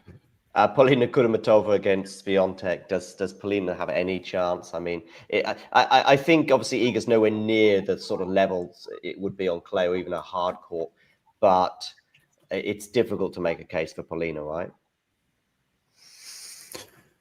Yeah, I would be quite surprised if Swiatek does not come through this one. So yeah, I'm not really expecting anything. An upset. I think probably she gets through fairly simply. Cool. All right, guys, I've got to go because I'm going to do Eala right now. But if you could do as many of those matches in the private chat as you can, I will still be your producer absolutely all the way through. So when you're done, just leave. I'll tell you why, because if we've still got an audience of 50 plus, I'll leave it running for another sort of 20 minutes or so. But if you can do it, at least one or two more of those matches and as many as you can, that would be great from the private chat. Is that all right? Okay, but I gotta go as well. Take care, Mario. No problem. Bye-bye. Favorite thing in the world, doing previews. Okay. Yeah, Holger Rune, Nicolas Jarry. Yesterday I was doing this live stream with, just by myself about the qualifying, and basically the producer posted this question where the thing was like, who of these is the one that can probably make the most impact in the main draw? And my general take on this was that most of the qualifiers, they're not really going to go to that. Like the second week, the third round, the fourth round is maybe, third round probably is their max. And the one men's qualifier that I thought was going to be the biggest threat, obviously regardless of draw at the time, was Nicolas Jarry. So how do you feel about this draw for Holger Rune? Well, I think he's very unlucky in terms of obviously being like seeded as he is. Like that's basically probably one of the worst. Yeah, like one of the worst unseeded players he could have got. And then also, yeah, that whole section there is tricky. The little section he's in. Yeah, I mean it's grass, so if Jarry's obviously, feeling good and in form, like he's going to make it difficult. Although, I mean, I think like Rune's not been too bad recently. So, yeah, it's going to be an interesting one. It could be, I wouldn't be surprised if it went like 4 or 5 sets. I think it could happen easily. Yeah. Overall records for Jarry on grass aren't at all good, by the way, but he at least had that Wimbledon run in 23 and obviously almost took Alcaraz to 5. He has massive serve, massive weapons. So even with the fact that he has that giant body, can't really improvise, can't really bend low, maybe just that is able to get him to, I don't know if to the second round, but to make this very, very difficult on Rune, I definitely don't think it's a good draw for the Dane.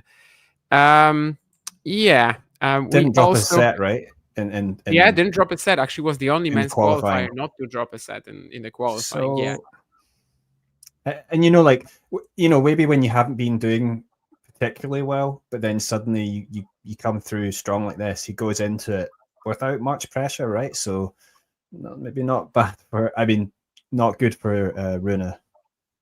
Yeah, I don't hate this argument. I think it's solid. I mean, Jarry is so far outside of the top 100 now that I don't think he was thinking like, okay, I have to get back there in like a week, because he's aware that it just doesn't work like that. So indeed, he might approach this match a little bit like pressure free. I think that might be the case. It's been a very rough 12 months or so. It could be that right now he will kind of just like unblock himself or something like that. Even in the grass lead-ups, he was finally like bringing back some stability to his game. And now it really seems to have like exploded. And yeah, you're right to point out that he basically had the best qualifying campaign out of anybody. I don't know if the best, based on like the opponents that he beat, but definitely the best in terms of not struggling in any match, really.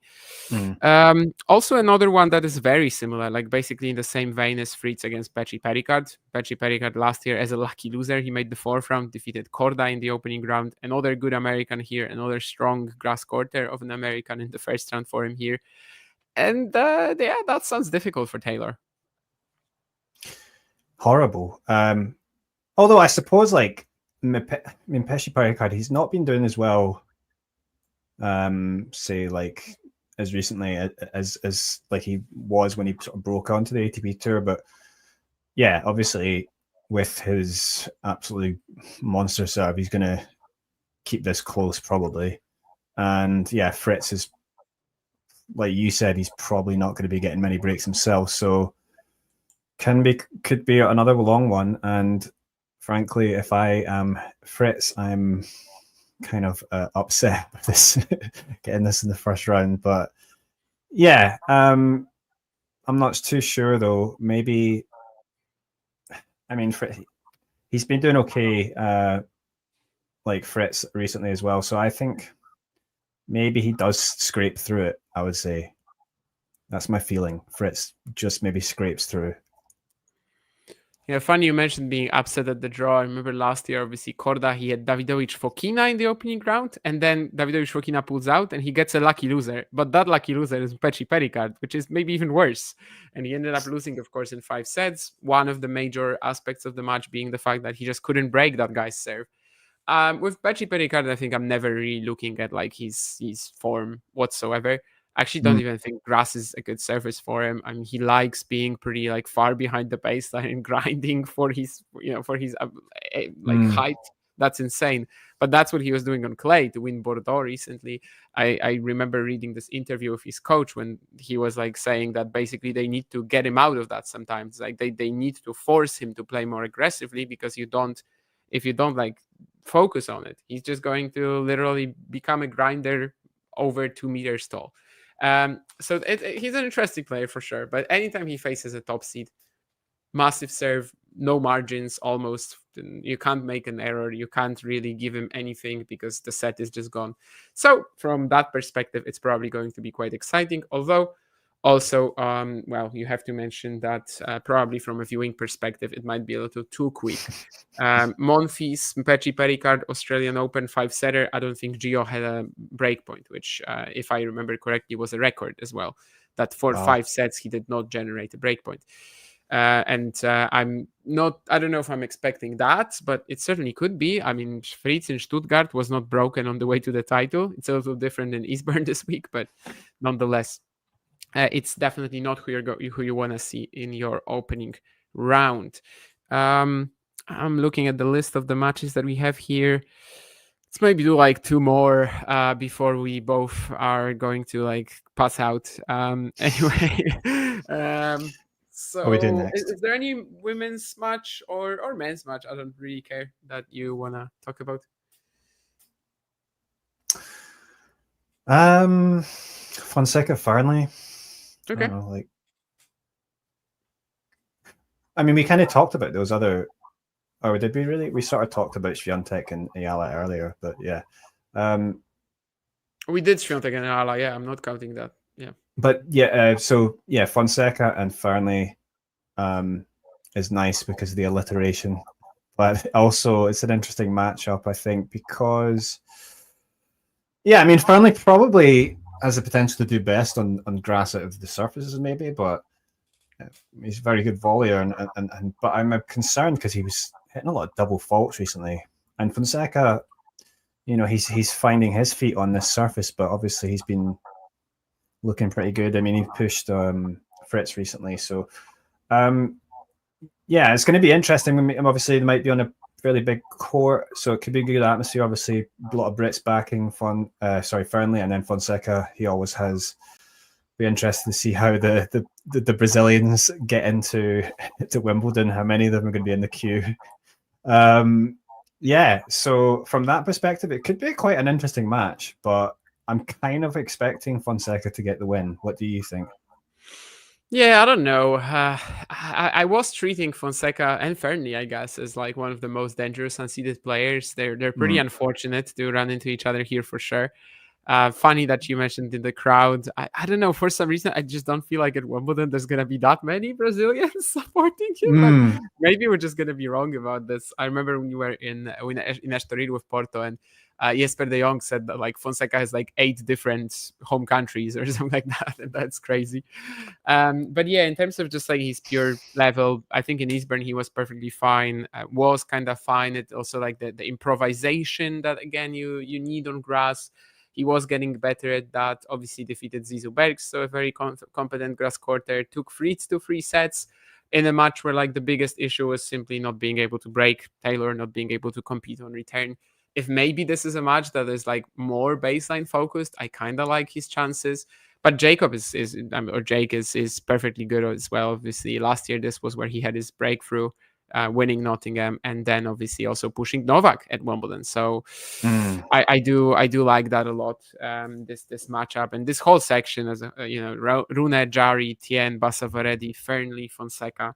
I think that's all so, and Brooksby, Hicksport, I didn't mention that. That's also insanely watchable, and it's just a shame for all of these players, honestly, that they're in this particular part of the draw. Yeah, I hope those Brazilian fans do find the court, because I mean it would make the atmosphere more interesting for Wimbledon. And I mean, I guess there must be quite a few Brazilians even in London, right? There's people from everywhere. So yeah, let's see if they can get in there.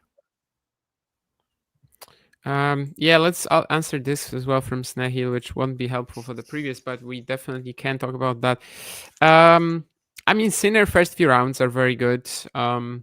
I don't even know if I'm that afraid of Tommy Paul for him. Shelton, maybe Musetti, like that's some sort of a threat. But, they have to get there first. Obviously, less certain about Musetti, but we saw last year that, on Wimbledon, like at Wimbledon right now, the grass, is pretty suitable for him. He can like get the benefits of the natural surfaces without getting rushed like he is on like super fast hard courts. I don't know. Like if there's a player early in his draw that I would think has a good chance of beating him, then maybe I would be saying something different. But the draw is also pretty okay for Lorenzo. I don't know about Sinner Musetti, but definitely very possible that Sinner will just get to the semis. I think people who are saying that Sinner is not good on grass are just dreaming, and it was the same at the French. That oh no, on clay, no, he's not a favorite. Just come on, guys. I mean, he's good everywhere. He's already played so well at Wimbledon the last few years. He just hasn't won it. Also, Musetti, is he fit? I mean, probably. He obviously had that problem at the French, but hasn't played since. But seems like he is back practicing at least. I'm assuming he's fit.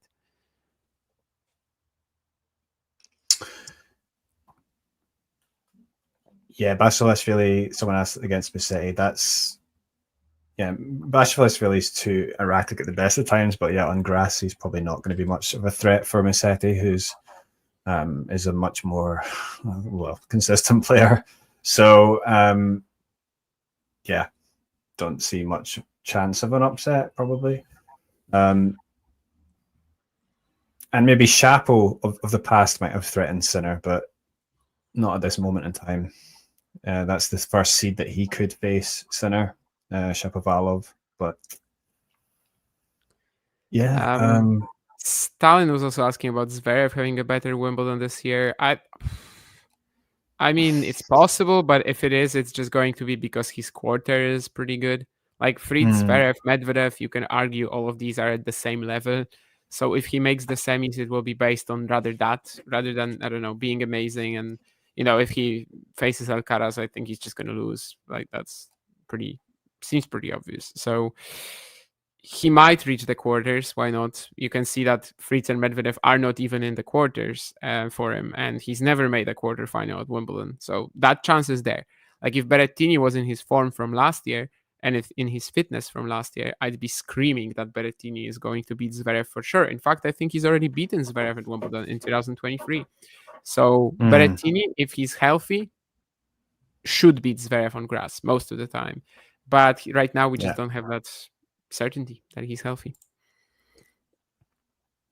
Yeah, But if he does get there and he's okay, I would fancy Berrettini's chances against Zverev for sure.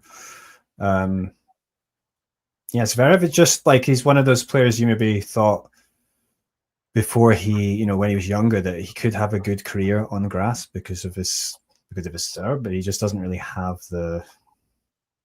It's just like, like he can't really on the other surfaces.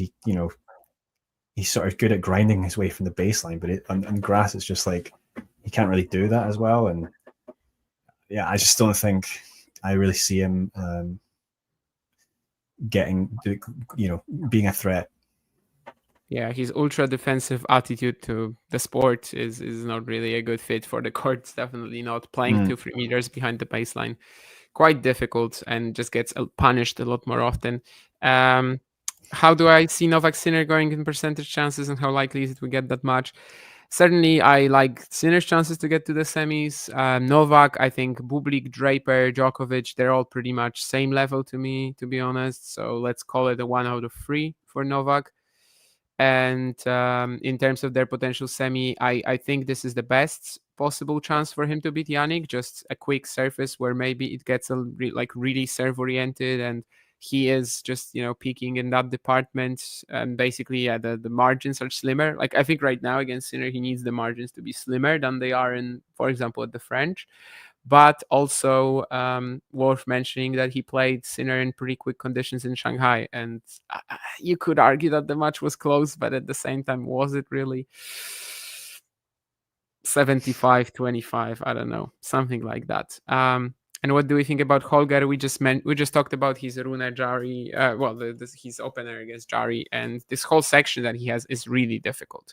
If he does end up making it to, let's say, the 4th round to play Alcaraz, the quarters to play Alcaraz, I think he's going to be pretty beat up by the previous encounters, especially if it's also Lehechka in the 4th round. So let's maybe do like one more preview before we call it quits. Any other ones that you wanted to do? Because I'm kind of looking at this list and I'm like, whatever. Well, the only ones we've not. So we've not done Bublik, Munar, Tien, or Bolt or Badoza. I don't know. Yeah. So which one of these you wanna?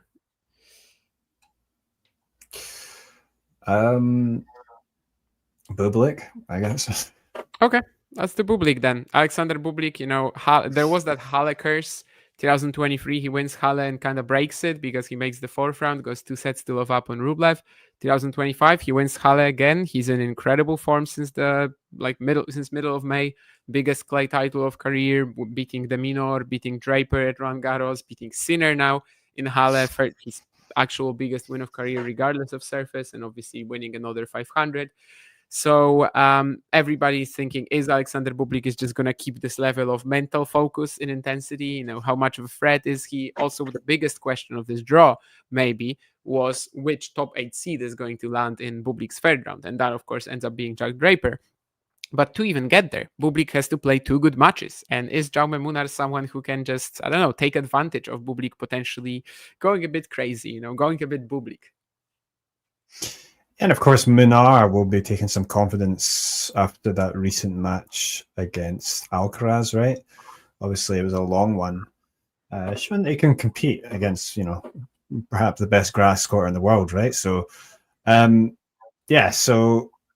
obviously, very different style with Bublik coming in. So, I just kind of feel like, though, Munar is this kind of player that could sort of annoy Bublik a little bit and sort of not allow him to play his game that easily. So, but it's and maybe it's a little bit of pressure now because sort of Bublik, people are expecting him to sort of do well. I mean, there's a lot of talk. I mean, incredible run in Halle again, but having said that, still kind of favor Bublik to get through it, but it definitely could be tricky. And if he does get through, then maybe he can relax a little bit, but definitely it's potential banana skin, I think. So he's got to be on it, I think.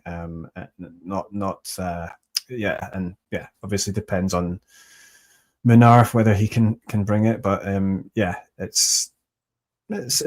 could have been of the unseeded players. It's not a great draw. You'd probably take a different unseeded player than Munar for sure. Yeah, in 23 when he had that run and everybody was like, okay, so he took advantage of the Halle momentum rather than it blocked him or something. He had a very nice one. Like McDonald maybe not so much first round, but then also Wolf, Marterer, to get to the fourth round, that's pretty easy. So this year, obviously, it's going to be a little different. Even Munar Marozsan, for example, in the first 2 rounds, I think that's somewhat difficult.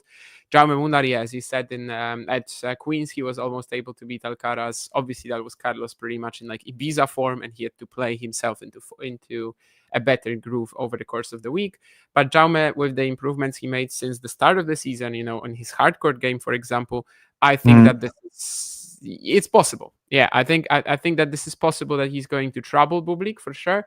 Would still expect Sasha to pull through, but you never really know with him. Munar has started like serve and volleying after slider serves this year or something like that. That's all going to be very applicable. As you said, I don't remember what exact word you used, but you said something like he is not comfortable to play for a lot of guys. And yeah, sure. It's not the easiest. I don't know if me thinking that Bublik definitely gets to that third round is more just wishful thinking and that I want to see that Draper Bublik clash, or if I actually believe that he's going to play 2 very good matches. But he's actually going to. He can't just sleepwalk. He's actually going to have to do this because he can't just sleepwalk to the third round here with the kind of draw that he got. Nathan, to your Draper comment, I actually agree. Like I think we're kind of overplaying how tough Jack's draw is. Like Cilic second round in the best of 5 format. Sorry, I don't think he's a threat. But Bublik, Djokovic, getting these guys in the third round in the quarters, that's where it gets tricky. And what time is the night session? I don't think there's no night session, right? Yeah, Wimbledon's a bit different. They kind of they don't really do night sessions as such, I don't think. Yeah, I think it's just 3 matches on center court every single day, sometimes 2 men's, sometimes 2 women's. The center court matches, they start at 1 p.m. local time, and normal, every other court starts 11 a.m. local time, I think. Yeah, but did they not make center court, because it used to always start at 1 or 1:30, wasn't it? And then did they not make it a little bit earlier last year? Oh, they did? Okay. I don't know. But you're right. Yeah, it started at 1 or 1:30, something like that. Maybe 1 on court 1 and 1:30 on center court. But basically, the outside courts, they start a little earlier. And I don't remember the details right now, but it will be something like that anyway. What? 18 subs before the end of the stream? I think we've gained like 30 or 40 in the last 20 minutes. So yeah, the pace is insane. I'm gonna choose to believe that this was because of our rambling rather than John rambling on the Gracheva Eala stream, but truthfully, I think probably that's not the case. I think we can end here, right? I mean, I honestly don't feel like doing more previews. Yeah. No, we've done well. It's not. I mean, I wouldn't say it's been the best draw in terms of especially in the men's side. The first round or matches don't particularly excite me. So, yeah. It depends on what we're looking out for. Personally, I guess I'm excited for a few matches here, but there's still so much to come before we begin the tournament. I'm gonna be excited about them by Monday or Tuesday. Right now, there's still Milan, there's still Lima, there's still Eastborne, Bad Homburg, okay, Berlin. yeah, not Berlin, Bad Homburg and Mallorca to focus on. And I'm kind of I wasn't too excited about the draw in the first place, to be honest. So I also, I don't care yet. Basically, I'm gonna care about it in a few days when the time comes. Yes, thank you. I mean, thank you for the compliments, Nahil. But that is not why we are growing 5 subscribers a minute right now. And in fact, when I was saying that sentence, words come out your mouth. The subscribers go up. Literally, Jesus. Maybe I should just sit here for the next 10 hours then, and then we'll get to 20K before the start of Wimbledon. But thanks for the compliment. Another subscriber just gained. It's definitely not because of the stream. But anyway, thank you. And see you guys on the Wimbledon content that we're going to put up over the next few days. As I already said earlier, ATP Weekly and WTA Weekly, there will be more draw analysis there. I think ATP Weekly is planned for Saturday and WTA Weekly for Sunday, but obviously best to make sure on the channel you're going to have these streams in the next couple of days. Also, Gracheva Eala, we're doing this right now. John is doing a commentary for that match. So if you want to check that out, that will be literally going on right now as we finish the stream. Make sure to catch that. And yeah, once more, thank you. John is saying, another John is saying in the chat that the final will be starting a little early, later this time, I suppose. Which, yeah, fine. I don't mind either way, I guess. But yeah, thank you, Eddie. And we're just gonna log off, and John will end the stream as that's what he told us to do. So cheers. Peace.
Ready? Play.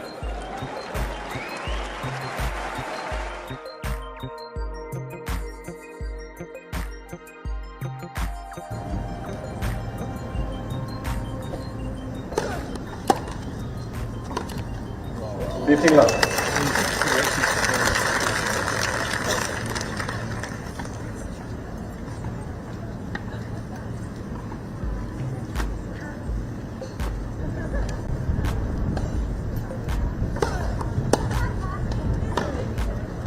Forty 15.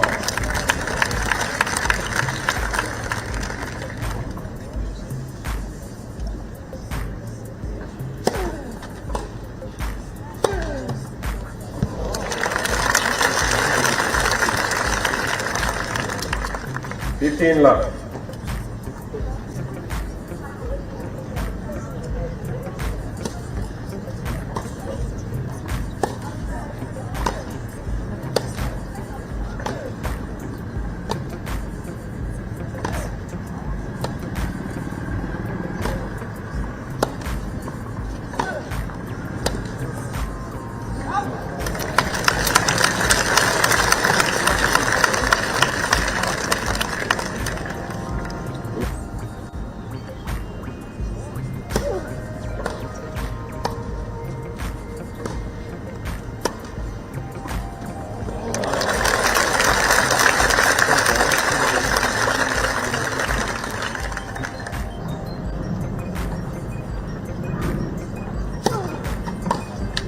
Game in process, good luck.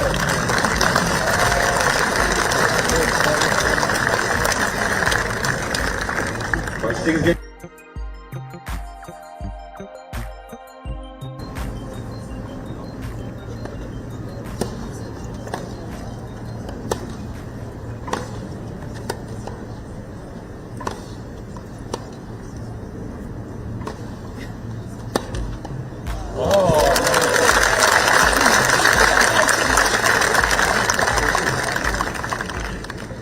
Eala.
Game over.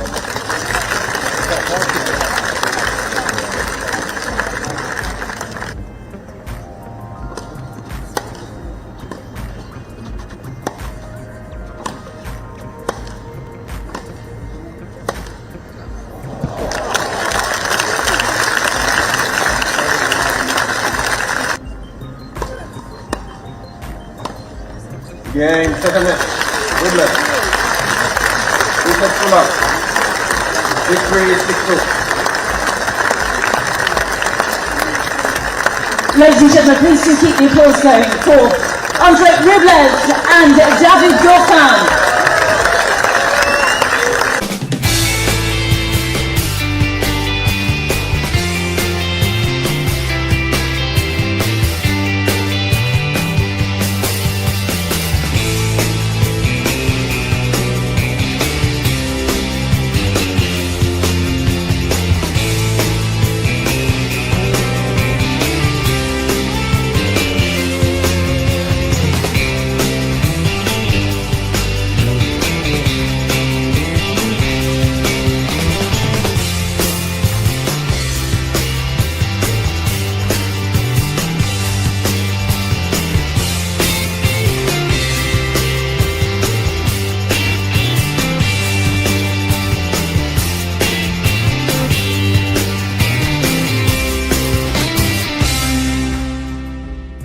If you enjoyed this video, make sure you hit that like button.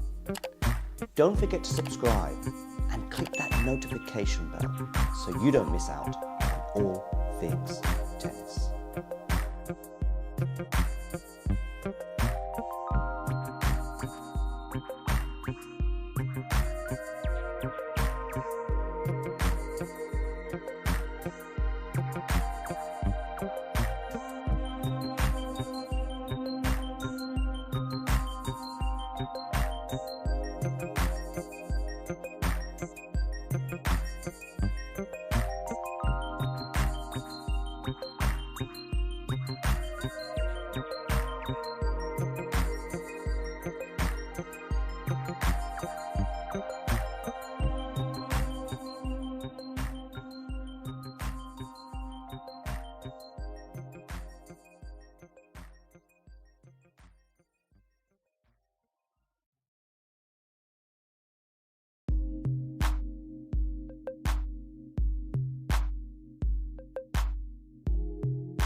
If you enjoyed this video, make sure you hit that like button. Don't forget to subscribe and click that notification bell so you don't miss out on all things tennis.